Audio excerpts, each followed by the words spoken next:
प्यारे बच्चों नमस्कार। आज के सेशन की शुरुआत करते हैं कक्षा 10 विषय गणित में बहुत इंपॉर्टेंट क्वेश्चन, वो भी ज्योमेट्री से संबंधित। और ये ऐसे क्वेश्चन हैं जो आपको ऑन पेपर में अक्सर देखने को मिले होंगे। तो देखिए पहला क्वेश्चन क्या है। त्रिभुज ABC की भुजा BC पर एक बिंदु D इस प्रकार है कि कोण ADC और कोण BAC आपस में बराबर है। तो ये सिद्ध करना है CA square is equal to CB into CD। फिर से समझिएगा, यहां पर कहा त्रिभुज ABC कोई है, तो यहां पर हम त्रिभुज ABC बना लेते हैं। ये हो गया त्रिभुज ABC। और इस ABC त्रिभुज में कहा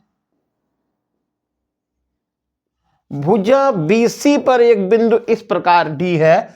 तो भुजा BC पर मैंने यहां पर कोई बिंदु D मान लिया है, ये D इस प्रकार D है कि कोण ADC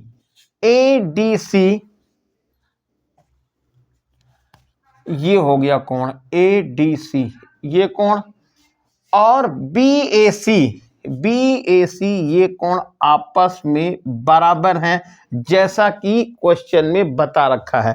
तो आपको सिद्ध करना है कि CA square is equal to CB into CD। तो देखो यहां पर ये है त्रिभुज ABC, तो यहां हम लिख लेते हैं त्रिभुज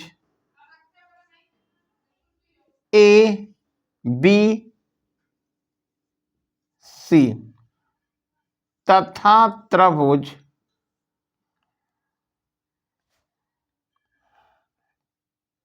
DAC में, तथा त्रिभुज DAC में। ठीक है, अब जो दिया हुआ है वो नोट करें। पहले क्या दिया है, कोण ADC यानी कि ये कोण है ADC बराबर कोण BAC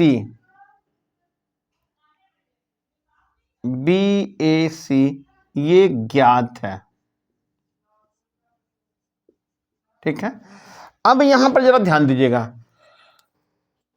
त्रिभुज ABC और ADC इसमें जो C कोण है वो दोनों में शामिल है कि नहीं शामिल है, जरा फिर से समझिएगा।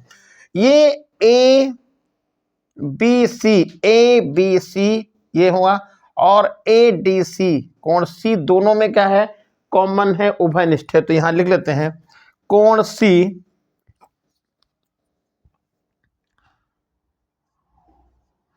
दोनों में उभयनिष्ठ है।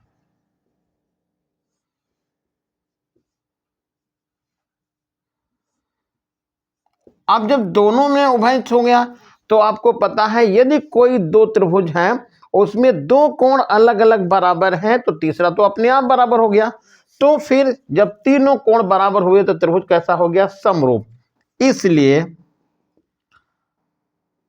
त्रिभुज ABC समरूप त्रिभुज DAC। और समरूप त्रिभुज में भुजाओं का अनुपात सेम होता है।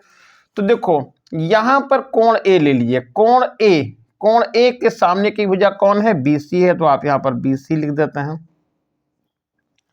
और बराबर कोण कौन है ADC में, D कोण है, D कोण के सामने की भुजा कौन है, AC है, तो आप यहां पर AC लिख लीजिएगा। इक्वल का निशान लगाइए। कोण C के सामने की भुजा कौन है, कोण C के सामने की भुजा है AB, तो आप यहां पर AB लिख लीजिएगा। बड़े त्रिभुज की बात कर रहा हूं। और कोण C के सामने की भुजा कौन है, AD है, तो यहां पर हम AD लिख लेते हैं। अब कौन बचा, तीसरा कोण बचा, B बचा। ये वाला B कोण के सामने की भुजा कौन है, AC है, तो आप यहां पर AC लिख लीजिएगा। और इसमें जो कोण, ये बी कोण के बराबर कोण है इस कोण के, तो ये यहां पर ये कोण है, इसके सामने की भुजा क्या है, सी डी है। एक बार फिर से समझ लीजिएगा, यही इस क्वेश्चन की जान है, समझ लीजिएगा। देखो हमने बात करी ए बी सी त्रिभुज में और बात की ए डी सी में, तो ए कोण और डी कोण तो बराबर थे, साथ में सी कोण दोनों में कॉमन है, तो इसका मतलब जो बी कोण है, ये बी कोण इस इतने से कोण के क्या है, बराबर हो गया। त्रिभुज को आपने समरूप बता दिया। समरूप में ए कोण के सामने बड़ा वाला त्रिभुज कौन सा था, ए बी सी, इसके सामने की भुजा, ए के सामने की भुजा कौन है, बी सी है, मैंने बी सी लिख लिया। अब ये छोटा जो त्रिभुज था ए डी सी, इसमें इस ए कोण के बराबर कोण कौन है, डी है, इसके सामने की भुजा कौन है, ए सी है, लिख लिया। अब ये देखिए जो बड़ा त्रिभुज है उसमें सी के सामने की भुजा कौन है, ए बी है, लिख लिया। और छोटे त्रिभुज में सी के सामने की भुजा कौन है, ए डी लिख गई। अब कौन बचा, तीसरा कोण बचा, जो यहां पर ये बी है और ये कोण इधर का है, तो बी कोण के सामने की भुजा क्या है, ए सी है, ए सी लिख लीजिएगा। और यहां पर इस कोण के सामने की भुजा सी डी है। तो ये अनुपात आपको यहां से मालूम हो गया। ठीक, अब जो हमको सिद्ध करना है, सिद्ध क्या करना है, देखो ए सी स्क्वायर सिद्ध करना है, तो मैं पहला और लास्ट वाला ले लेता हूं यहां पर, और इसको ऐसे लिख लेता हूं यहां पे, बी सी अपान ए सी, ये हो गया, बराबर निशान लगाइए, ए सी अपान सी डी, क्रॉस गुणा ही कर लेते हैं, तो ये हो जाएगा A C square is equal to, C B बोले या बी सी बोले, तो मैंने सी बी लिख लिया है वहां पर क्योंकि हमको सी बी सिद्ध करना था, इंटू सी डी, और ये सिद्ध हो गया। ये क्वेश्चन बहुत ही इंपॉर्टेंट है, बहुत इंपॉर्टेंट क्वेश्चन, इसको जरूर दोबारा रिवाइज करेंगे। अगला क्वेश्चन देखिए, दी गई आकृति में त्रिभुज ए बी ई, ये वाला जो त्रिभुज दिख रहा है इधर का, और ए सी डी ये है समरूप, तो दिखाना आपको है त्रिभुज ए डी ई जो ऊपर का त्रिभुज है और त्रिभुज ए बी सी जो बड़ा वाला त्रिभुज है, दोनों समरूप हैं। ठीक है, तो क्या करिए, पहले चित्र बना लीजिए। देखिए ये हो गया त्रिभुज ए बी और सी, यहां पर ये लिखा डी लाइन, डी ई, और बी को ई से मिला दिया है और इसको इससे मिला दिया गया। लिखा क्या है, त्रिभुज ए बी ई, त्रिभुज ए बी ई, यानी ये जो त्रिभुज है इधर वाला, ये ए बी ई सर्वांगसम त्रिभुज ए डी ई, ये A D C, A D C, A D C, A B E और ए सी डी लिखिए, ए सी डी लिखा है यहां पे, ए सी डी, ए सी डी, ये सर्वांगसम है। देखिए ऐसे लिखा है, ए बी ई और ए सी डी ये सर्वांगसम है, तो आपको दिखाना है कि ऊपर जो त्रिभुज है ए डी ई और ए बी सी ये दोनों समरूप हैं। अब सर्वांगसम जब हैं तो इसमें देखिए सर्वांगसम होंगे तो ए डी, ये लाइन जो दिख रही है आपको ए डी, ए ई के बराबर है, और ए बी ए सी के बराबर है। ये चीज तो आपको मालूम हो गई। साथ में यदि आप कहें तो ये लाइन, ये जो है बी ई, एक चीज और भी यहां पर लिख लें, बी ई और सी डी ये बराबर है। क्यों? क्योंकि समरूप सर्वांगसम त्रिभुज है तो ये भुजाएं देखिए कोण के अनुपात में जो भुजाएं ये सब आपस में बराबर हो जाएंगी। तो अब यदि हम यहां पर देखें कि ए बी लिख लें, ए बी और ए सी, ये देखें तो इनका मान कितना आएगा, एक आएगा, क्योंकि दोनों ये बराबर है तो ए बी अपान ए सी का मान एक आएगा। यही यहां पर हाल देखिएगा तो ये आएगा ए डी और ए ई का भी अनुपात कितना आएगा, एक आएगा। यहां तक कोई दिक्कत तो है नहीं। ठीक, अब लिखिए, देखिए त्रिभुज ए बी सी तथा त्रिभुज ए डी ई में कोण ए दोनों में शामिल है, बिल्कुल शामिल है। तो कोण ए दोनों में उभयनिष्ठ है।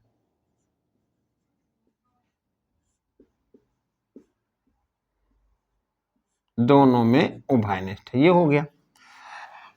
अब यहां पर देखिए ए डी लिख लीजिए ऊपर, ए बी, जैसे ए डी मैं यहां लिख लूं, इससे जब दोनों बराबर हैं तो इसको हम इस रूप में भी लिख सकते हैं। कैसे, A B upon A C is equal to A D upon A E, ये लिख लें। तो अब यहां पर क्या करें कि ये ए बी और ए सी बराबर हैं तो हम इसको ऐसे रूप में लिख लें, ए डी लिखें और इसके नीचे ए बी को पहुंचा दें, ये ऐसे पहुंचा दें, ए बी को अपान ए बी लिख लें और ए ई को क्या करें, ऊपर ले जाएं, ए ई अपान ए सी। ऐसे समझ लें कि हम यहां पर ए जो है ए बी और ए ई की अदला बदली कर दें, यानी इसको इधर से अदला बदली करें, ए को ऊपर पहुंचा दें, ए बी को कहां पहुंचा दें, नीचे पहुंचा दें। देखो यही किया है, ए बी को मैंने नीचे पहुंचा दिया है, ए को ऊपर पहुंचाया। तो देखिए ये चीज आपको यहां से पता चल गई। अब जरा देखिए ए डी का है, ये ए डी ये हो गया, ए बी पूरा ये बड़े त्रिभुज की भुजा हो गई, ए छोटे त्रिभुज की भुजा हो गई और ए बड़े त्रिभुज की भुजा हो गई। अब यदि ये अनुपात पता हो गया आपको, इसका मतलब कोण समान था ही यहाँ पे और अनुपात भी ये बराबर आ गया। इसलिए त्रिभुज ए बी सी समरूप त्रिभुज ए डी ई, और इस तरह से ये क्वेश्चन आपका हल हो गया है। ठीक है, कुछ नहीं करा है, बस मैंने इसको इधर ले गया है और इसको इधर, आपस में इसकी अदला बदली करी और ये आपका अनुपात मालूम हो गया है।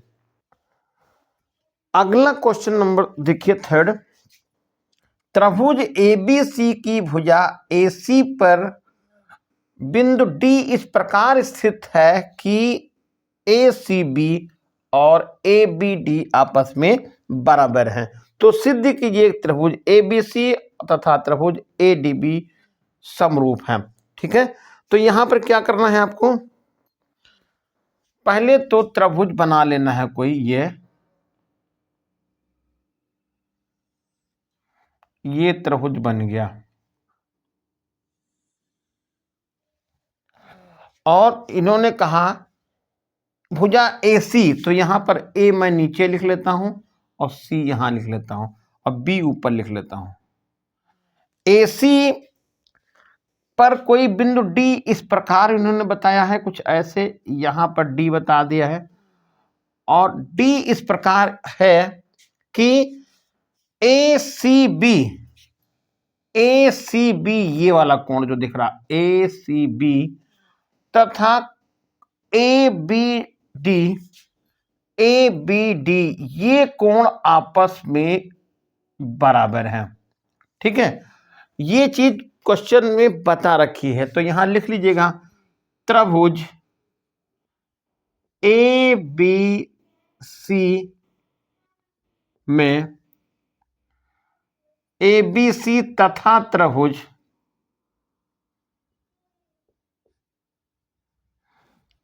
ए बी सी तथा त्रिभुज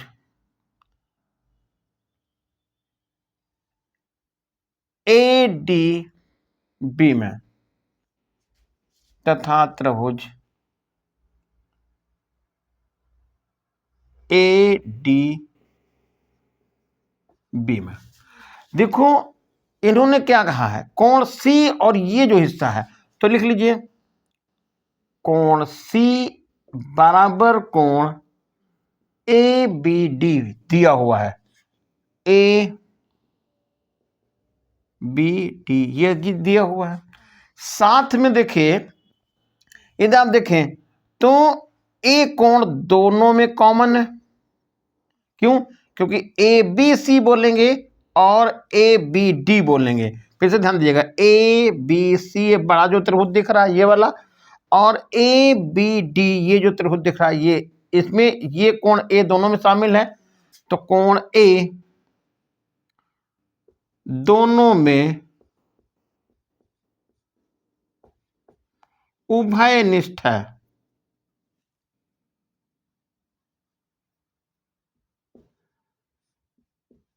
उभयनिष्ठ है। और तीसरा कोण कौन बचा? तीसरा कोण देखिए यहां पर ये पूरा कोण बचा, कौन सा कोण? ये बी हो जाएगा, कोण ए बी सी, और बराबर कोण हो जाएगा ए डी बी, बराबर कोण ए डी बी। क्यों? क्योंकि यदि कोई त्रिभुज है दो और उनमें दो कोण बराबर है तो तीसरा तो अपने आप ही बराबर हो गया, तो ये तीसरा अपने आप बराबर हो गया। तो हम यहां लिख सकते हैं इसलिए त्रिभुज ए बी सी समरूप त्रिभुज ए डी बी। और किस रूल से? यहां पे एंगल एंगल एंगल, कोण कोण कोण, तीनों से। ठीक है। अगला क्वेश्चन देखिए, अगला क्वेश्चन लिखा हुआ है त्रिभुज ए बी सी और त्रिभुज पी क्यू आर। ये ए का मान यहां पर दिया हुआ है 80 अंश, कोण बी का मान कितना है? 60 अंश है। तो लगे हाथ यहां पर कोण सी का मान हम निकाल लेते हैं। तो कोण सी का मान कितना हो जाएगा जरा देखिए, ये 8 और 6 यानी 80 और 60 140 हो गया। 180 से माइनस कर देंगे तो 40 अंश हो जाएगा। कोण सी का मान कितना हुआ? 40 अंश हो गया। ठीक है। तो यहां पर चाहे हम लिख लेते हैं कोण ए का मान 80 अंश है, कोण बी का मान है 60 अंश है, और कोण सी का मान आपने निकाल लिया 40 अंश है।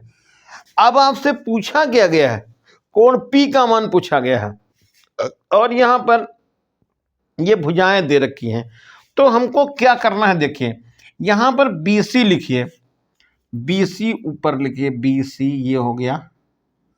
और यह देखिए यहां पर भाग करिए तो 6 दूनी 12, 2 यहां मिल रहा, और 3.8 का दूना ये 7.6 हो रहा है। तो ये अनुपात बनना है इसी रूप में। तो यहाँ BC को बटे लिखा और PQ लिखा है। BC का मान 6 लिखेगा और PQ का मान 12 लिखेगा। अनुपात निकाल लेंगे तो 1/2 ये निकल गया, यानी BC अपान PQ हो गया 1/2। ये हम यहां से पहला नंबर उतार लिए। अब दूसरा जब देखिएगा यहां पर ये है AB, तो मैं AB लिख लेता हूं, AB, और इसी के साथ यहां जाइएगा QR लिख लीजिएगा। इसका मान कितना है? 3.8 है, तो आप 3.8 लिख जाइएगा। और ये है 7.6, यहाँ पर 7.6, ये दशमलव हटा के 38 दूना 76 होता है। तो यहाँ पर AB लिख लीजिएगा, अपान QR लिखिएगा, और 1/2 ये भी पता चल गया। अब अनुपात कौन बचा? अब अनुपात बचा ये AC, यहां लिख लीजिएगा AC अपन PR, यहां पर कितना आएगा मान? ये होगा 3√3 और ये हो जाएगा 6√3, √3 कट गया और 2, ये अभी हमारा आ गया AC अपन PR का मान निकल गया 1/2, यानी ये अनुपात बराबर हो गया। तो इसका मतलब अब जो है ये दोनों त्रिभुज कैसे हो जाएंगे? समरूप होंगे, लेकिन समरूप में विशेष रूप से ध्यान रखना है। तो देखिए यहां पर ABC लिख लो, इसलिए त्रिभुज ABC ये लिखे। अब A यहां पर है, ठीक है, तो ये BC के सामने की भुजाएं है, BC के सामने, और इसमें देखिए इसी का जो अनुपात लिखा था कौन था? PQ, इसके सामने की भुजा कौन है? R है, कोण R हो गया। तो हम कोण ये तो ABC और समरूप हो जाएगा कौन सा? R लिखेंगे, देखिए R लिख देंगे R। अब यहां जरा देखिएगा, ये जो है 3.8, ठीक है, 3.8 है, तो 3.8 और हम भुजा कौन ये लिए हैं, तो इसके सामने का कोण कौन आया? इसके सामने का कोण हो गया ये C और इसके सामने का कोण हो गया P। तो यहां पर हम लिख देते हैं R और ये C, लेकिन यहां हमको B लिखना है, तो B कोण P के बराबर हो, B कोण C के बराबर हो जाएगा, तो आ जाएगा यहां पर R PQ। ये दोनों त्रिभुज समरूप हो गए। फिर से ध्यान दीजिएगा, देखिए ABC लिख लिया, तो A तो इसको ये बन गया यहाँ पे, लेकिन ये जो अनुपात हम किसका लिखे? इस भुजा का और इस भुजा का अनुपात लिखे हैं। तो ये जो B बिंदु कहाँ जाएगा? ये Q के ऊपर जाएगा, B बिंदु Q पर, तो हो जाएगा यहाँ पर ABC लिखा है और R ये हो जाएगा R Q और ये P होगा, ठीक है। अब ये आपको मिल गया त्रिभुज ABC और त्रिभुज RQP, यानी कि ऐसा समझिएगा, ये वाली भुजा ये समरूप कब होगा? यानी ये भुजा जब B वाला बिंदु कहां पहुंच जाएगा? Q पर पहुंच जाएगा। तो अब बस हमको निकालना कौन सा था? ये C कोण निकालना था। कौन है? तो देखो C कोण P कोण के बराबर हो जाएगा, ठीक। तो इसलिए कोण A बराबर मैं लिख देता हूं कोण R और कोण B बराबर कोण Q और कोण C बराबर कोण P। और C कोण का मान कितना? 40 अंश है, इसलिए यहां पर आप 40 अंश लिख देंगे और यहां पर कोण P लिख देंगे। तो कोण P का मान हो जाएगा कितना? 40 अंश, ठीक। और अब देखो यदि कोण Q की बात करें तो कोण Q जो हो जाएगा वो कोण Q किसके बराबर होगा? कोण Q हो जाएगा कोण B के बराबर, यानी कि कोण 60 अंश हो जाएगा, पहले से दिया हुआ है। और कौन सा बचा? कोण R कोण 80 के बराबर हो जाएगा, ठीक। तो इसको ऐसे समझ लीजिएगा, ये जब समरूप में ये दिखाएंगे तो नीचे वाली लाइन तो ऐसे रहेगी, लेकिन ये जो कोण होगा इस साइड पहुंच जाएगा और ये कोण इस तरफ की तरफ आ जाएगा, ठीक। तो इस तरह से ये कोण आपका C भी मालूम हो गया, कोण Q भी मालूम हो गया, कोण P भी मालूम हो गया। तो ये हम यहां से इसको पूरा सभी कोण बता दिए, जबकि यहां पर पूछा केवल गया था कौन सा कोण? कोण P पूछा गया था, ठीक है। तो प्यारे बच्चों, ये सेशन आपको कैसा लगा कमेंट करके जरूर बताइएगा। मिलते हैं नेक्स्ट सेशन में, तब तक के लिए फिर जय हिंद।